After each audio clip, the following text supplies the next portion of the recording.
Hello बच्चों, मैं हूँ सीमा। हिंदी इंस्टीट्यूट में आपका स्वागत है। अगर आप इस चैनल पर पहली बार आए हैं तो सब्सक्राइब का बटन दबा दीजिए और बेल आइकन को ऑन कर दीजिए। अगर वीडियो पसंद आए तो लाइक कर दीजिए। आज मैं आपको कक्षा 10 की व्याकरण से वाच्य विषय पढ़ाऊंगी। वाच्य, वाच्य की परिभाषा, वाच्य के भेद। वाच्य किसे कहते हैं? वाच्य का क्या अर्थ होता है?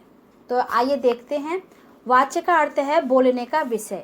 क्रिया के जिस रूप से यह ज्ञात हो कि उसके द्वारा की गई विधान का विषय कर्ता है, कर्म है या भाव है, उसे वाच्य कहते हैं। दूसरे शब्दों में हम इस तरह से कह सकते हैं कि जिस रूप से क्रिया के जिस रूप से यह ज्ञात हो कि उसके प्रयोग का आधार कर्ता, कर्म या भाव है, उसे वाच्य कहते हैं। अब हम यहाँ आकर देखते हैं कि वाच्य के कितने भेद होते हैं। तो वाच्य के 3 भेद होते हैं। नंबर 1 कर्तृवाच्य, कर्मवाच्य, भाववाच्य। अब आइए हम देखते हैं कर्तृवाच्य की परिभाषा। कर्तृवाच्य के भेद में क्रिया के जिस रूप में कर्ता की प्रधानता ज्ञात हो, अर्थात कर्ता स्वयं कार्य करे, उसे हम कर्तृवाच्य कहते हैं। जैसे सीता पढ़ती है, इसमें सीता कर्तृवाच्य है क्योंकि कौन पढ़ता है? सीता पढ़ती है, इसीलिए यह वाक्य में सीता कर्तृवाच्य है। नंबर 2 बुढ़िया भीख मांगती है, इसमें बुढ़िया स्वयं कार्य कर रही है, तो इसमें बुढ़िया कर्तृवाच्य हो गई।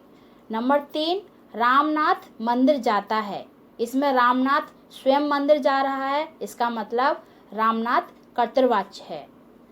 नंबर 4 राम पढ़ता है, इसमें राम कर्तृवाच्य है, अर्थात काम कर रहा है, इसका मतलब राम यहाँ पर कर्तृवाच्य है।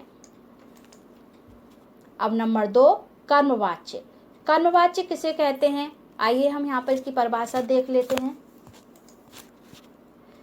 कर्मवाच्य के भाव में क्रिया के जिस रूप से कर्म की प्रधानता ज्ञात हो, अर्थात क्रिया कर्म के साथ प्रयोग हुआ हो, उसे कर्मवाच्य कहते हैं।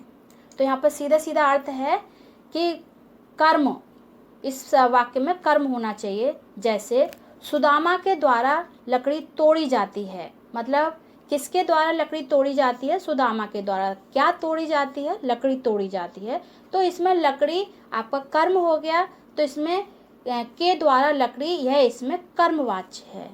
नंबर 2 उदाहरण, गणेश के द्वारा पोथी लिखी जाती है।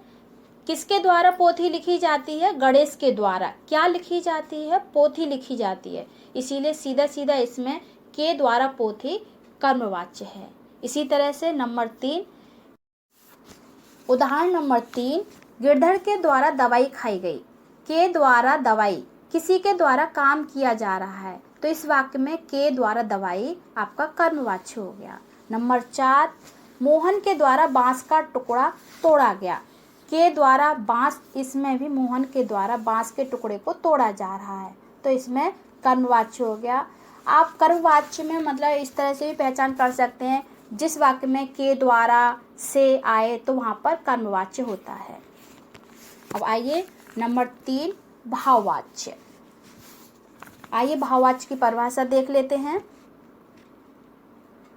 भाववाच्य की परिभाषा इस तरह से है, जब वाक्य में ना तो कर्ता की प्रधानता होती है और ना कर्म की, बल्कि क्रिया का भाव प्रधान होता है। ध्यान रखिए, क्रिया का भाव प्रधान होता है, उसे भाववाच्य कहते हैं। जैसे हमसे वहाँ नहीं ठहरा जाता, वहाँ नहीं ठहरा जाता, ठहरा जाता, इसमें आपको समझ में आ रहा होगा कि भाव की प्रधानता है, तो यहाँ पर ठहरा जाता है, ये आपका भाववाच्य हो गया। आप इसको और आसानी से पहचान सकते हैं कि आप क्रिया को ढूंढिए। क्रिया आपकी भूतकाल में होनी चाहिए और पुल्लिंग होनी चाहिए। जैसे इस उदाहरण में ठहरा जाता है, ठहरा, ठहरा पुल्लिंग शब्द है और भूतकाल क्रिया है, तो यहाँ पर भाववाच्य हो गया। इसी तरह से आप दूसरा उदाहरण दे सकते हैं, उससे आगे नहीं पढ़ा जाता, आगे नहीं पढ़ा जाता, पढ़ा जाता, यहाँ पर भाववाच्य क्रिया हो गई। उसी तरह से आपका तीसरा उदाहरण है, मुझसे शोर में नहीं सोया जाता, तो यहाँ पर सोया जाता आपका भाववाच्य हो गया। इन वाक्यों में ठहरा जाता, पढ़ा जाता और सोया जाता क्रियाएं भाववाच्य की हैं। तो इस तरह से आप भाववाचक को आसानी से पहचान सकते हैं। अगले वीडियो में आपसे मिलेंगे। धन्यवाद। नमस्ते।